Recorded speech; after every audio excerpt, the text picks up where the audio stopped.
All right, let's get into it.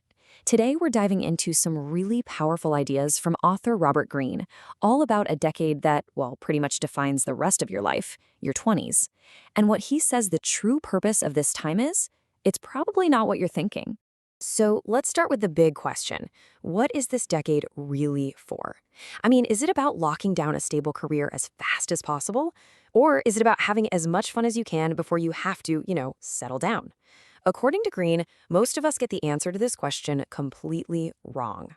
He says we usually fall into one of two major traps. First, there's the path of just pure, unstructured fun. Traveling, partying, putting off any real responsibility.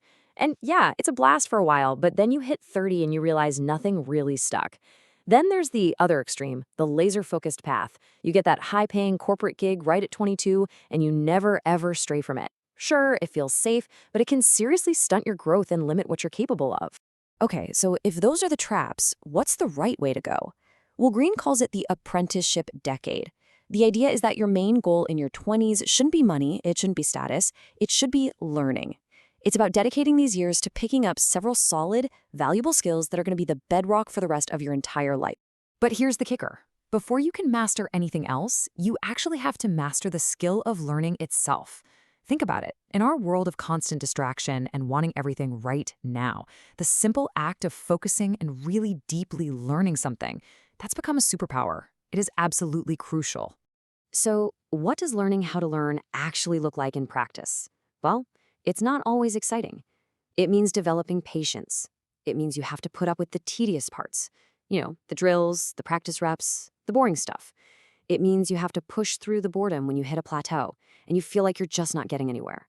And it means enduring the frustration when you fail and fail again. That's the real work. And this, right here, is where it gets really interesting.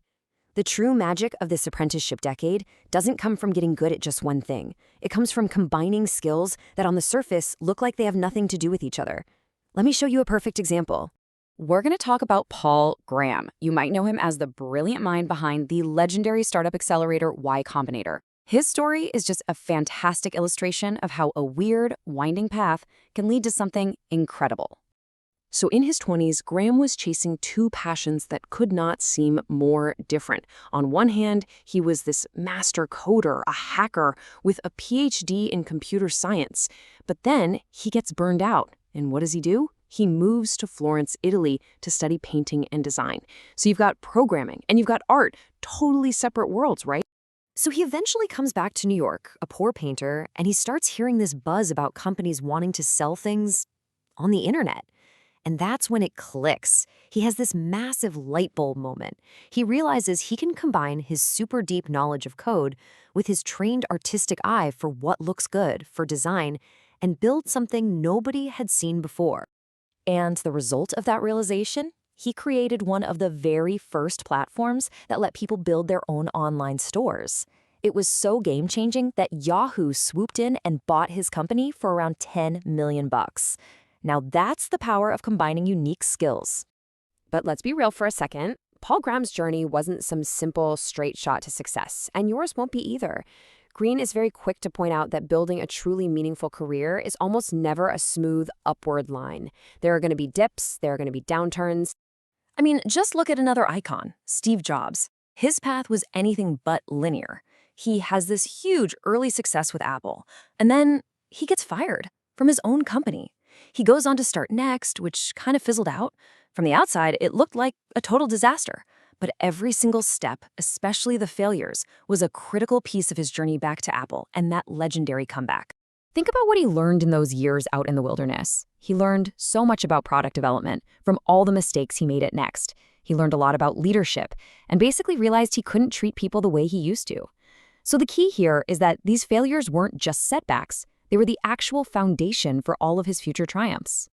And this just perfectly captures Greene's core message about failure. If you're bold, if you actually go out there and try new things, you are going to fail sometimes. That's just part of the deal. The trick is to not let it crush you. Instead, you have to let every single failure become a lesson that powers your next move.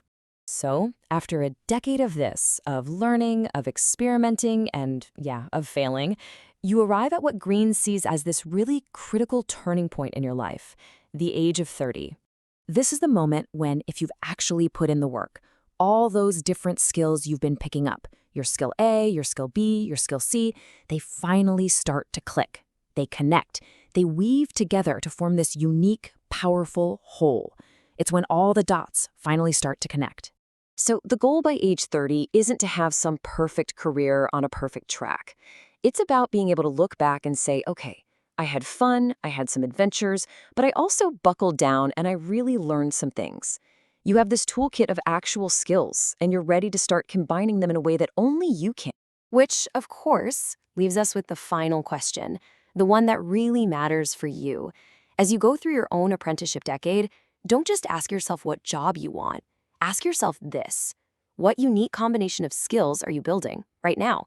And what incredible thing are you going to create when you finally put them all together?